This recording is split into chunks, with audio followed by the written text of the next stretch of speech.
ایک غریب آدمی کو قرض کی ضرورت پڑ گئی، 1000 دینار چاہیے۔ میں کہہ چکا ہوں کہ درہم چاندی کا ہوتا تھا، دینار سونے کا، اب 1000 دینار لینا ہے۔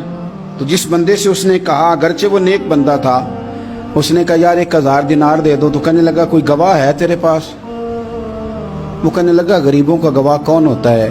ہاں ایک گواہ ہے۔ کہا کون؟ کہا میرا رب، وہ تیرے اور میرے بیچ گواہ ہے۔ اس نے کہا کوئی کفیل، اگر تو پیسے نہ دے سکے تو وہ بعد میں دے دے، یا تجھے کچھ ہو جائے تو وہ دے دے۔ اس نے کہا کفیل بھی میرا اللہ ہی ہے، میرے پاس اگر ہے تو رب کریم کا نام ہے، اگر اعتماد کر سکتا ہے تو کر لے۔ بندہ نیک تھا، اس نے کہا رب کے نام پہ، رب کی کفالت پہ، اللہ کو گواہ بنا کے میں تیار ہوں تجھے 1000 دینے کو۔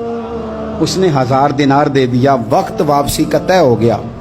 وہ چلا گیا پیسے لے کے۔ اس نے پوری محنت کی کہ میں نے وقت پہ پیسے لوٹانے، پوری محنت بھی کر لی، اللہ نے مدد بھی کر دی، پیسے بھی اس تاریخ کو اسے مل گئے۔ بعض لوگوں کا تو لوٹانے کا دل ہی نہیں ہوتا۔ فرمایا حدیث پاک میں کہ تو لوٹانے کا ارادہ کر، رب تیری مدد بھی فرمائے گا۔ لیکن یہاں بہت سارے لوگ کہتے ہیں خیر ہے، ارادہ ہی نہیں، تو پھر جس طرح کا بندے کا گمان ہو رب بھی اسی طرح کا معاملہ فرماتا ہے۔ اس نے پیسے جمع بھی کر لیے اور واپس دینے کو تیار بھی ہو گیا، لیکن رستہ بحری جہاز کا تھا، کشتی کا تھا، دریا کے رستے واپس آنا تھا۔ اب وہ جب آ گیا دریا کے کنارے تو بڑی کوشش کی، پر وہاں اسے کوئی کشتی نہیں ملی۔ وقت پہ پیسے لوٹانے ہیں، سفر کرنا ہے، اب سواری میسر نہیں ہے۔ سوچ سوچ کے پریشان تھا کہ میں نے تو اللہ کے نام پہ لیے۔ اچانک دل میں ایک تجویز آئی، اس نے ایک لکڑی لی، لکڑی کو اندر سے کھولا، 1000 دینار اس میں بھرا، بخاری پڑھ رہا ہوں، اور ساتھ ایک خط بھی لکھا کہ یار میں پیسے پہنچانا چاہتا تھا پر مجھے کوئی چیز نہیں ملی دریا کے اس پار آنے، اللہ کے نام پر تیری طرف روانہ کر رہا ہوں۔ اور یہ کہہ کہ وہ لکڑی دریا میں رکھ دی۔ وہ لکڑی ڈوب گئی ہے، واپس آ گیا۔ وہ جس نے پیسے لینے تھے وہ عین مقررہ وقت پر دریا کنارے آیا۔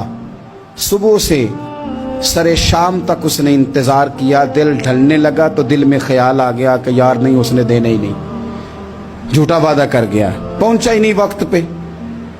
اب جب واپس لوٹنے لگا تو اچانک دریا میں ایک لکڑی تیرتی ہوئی دکھائی دی۔ کہنے لگا لے جاتا ہوں، شام کو روٹیاں پکانے کے کام آئے گی، ایندھن بنا کے جلا لوں گا، ہنڈیا پک جائے گی۔ لکڑی اٹھا کے جلانے کے لیے گھر لایا، گمان تھا کہ وہ نہیں آیا وعدہ کر کے، اللہ کو کفیل اور وکیل بنا کے اور گواہ بنا کے پھر بھی نہیں آیا۔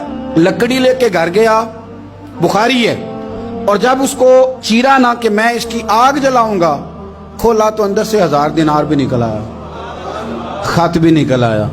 اب ذرا سمجھنا، اس کے دل میں بات کس نے ڈالی کہ تو لکڑی میں پیسے ڈال دے؟ اللہ نے۔ اس بندے کو مقررہ وقت پہ کنارے بھیجا کس نے؟ لکڑی صرف اسی کے ہاتھ آئی تو یہ بندوبست کیا کس نے؟ اللہ نے۔ گھر جا کے چیری تو پیسے بحفاظت اس تک پہنچائے کس نے؟